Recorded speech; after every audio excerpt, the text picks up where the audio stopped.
ఛత్రపతి శివాజీ మహారాజ్. ఈ పేరు వినగానే చాలామంది యువతీ యువకుల్లో రక్తం మరిగిపోతుంది. కానీ శివాజీ మహారాజ్ గురించి చాలా విషయాలు తెలిసి ఉండకపోవచ్చు. శివాజీ మరాఠా సామ్రాజ్య స్థాపకుడు, సైనిక మేధావి, ధర్మరక్షకుడు. ఆయన పాలన భారతదేశంలో స్వరాజ్య స్థాపనకు నాంది పలికింది. 1646 శివాజీ మహారాజ్ వయసు కేవలం 16 సంవత్సరాలు మాత్రమే. ఆ సమయంలో టోర్నో కోట ఆదిల్ షాహీ ఆధీనంలో ఉండేది. ఈ కోట ఎందుకు అంత ప్రాముఖ్యత అంటే, టోర్నో కోట ఎవరి ఆధీనంలో ఉంటే పూణే ప్రాంతం మొత్తం వారి కంట్రోల్లో ఉంటుంది. శివాజీ దగ్గర పెద్ద సైన్యమేదీ లేదు. తన తండ్రి గారికి కూడా చెప్పకుండా శివాజీ స్వయంగా ఈ కోటను స్వాధీనం చేసుకోవాలని నిర్ణయించుకున్నాడు. మొదటగా కోట చుట్టుపక్కల ఉన్న గ్రామాల ప్రజల సహాయం తీసుకొని కోట గురించి పూర్తి వివరాలను తెలుసుకున్నాడు. టోర్నో కోట రక్షణ బలహీనంగా ఉందని గమనించారు. కోటలో కేవలం కాపలా కొద్దిమంది గార్డులు మాత్రమే ఉన్నారు.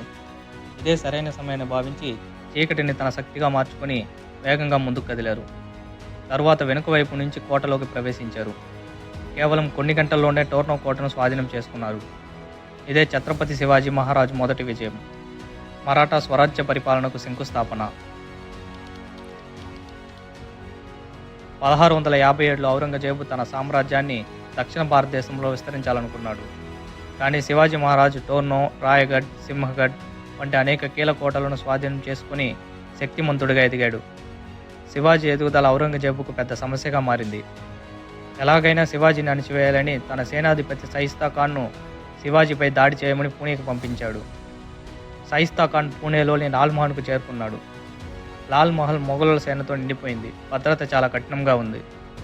శివాజీ ఎలాగైనా ఎదురుదాడి చేయాలని నిర్ణయించి ఉత్సవాలు జరుగుతున్న సమయంలో తన సైనికులకు వధువరుల వేషధారణ మార్చి నగరంలోనికి ప్రవేశించారు.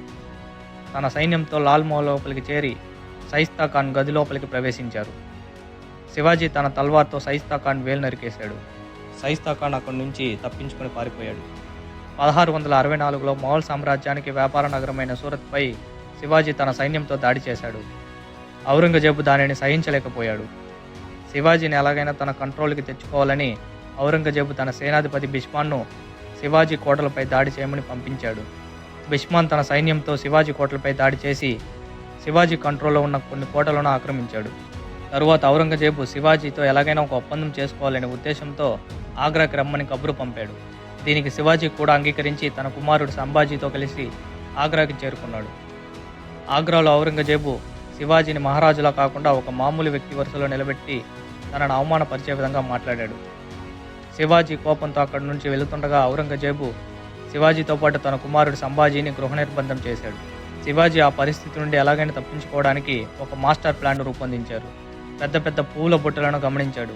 రోజు ఆ పూల బుట్టలను సైనికులు ఎక్కడికో తీసుకువెళ్తున్నారు. ఆ పూల బుట్టల్లో దాక్కుని అక్కడి నుండి తప్పించుకున్నారు.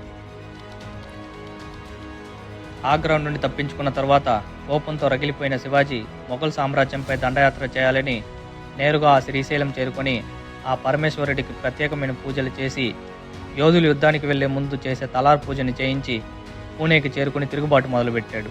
శివాజీ మహారాజ్ తన సైన్యాన్ని బలపరిచి సింహగఢ్, పర్వతగఢ్, పురందర్, మహులి, కోలాబా, రాయగఢ్ చుట్టుపక్కల గిరికోటలన్నింటినీ వారి స్వాధీనంలోకి తెచ్చుకున్నారు. ఔరంగజేబ్ మొఘల్ సైనికులు మహిళలను బలవంతంగా అపహరించి తమ శిబిరాలకు తీసుకెళ్తూ ఉండేవారు. హిందూ ముస్లిం అనే తేడా లేకుండా వారిని దాసిలాగా చూసేవారు.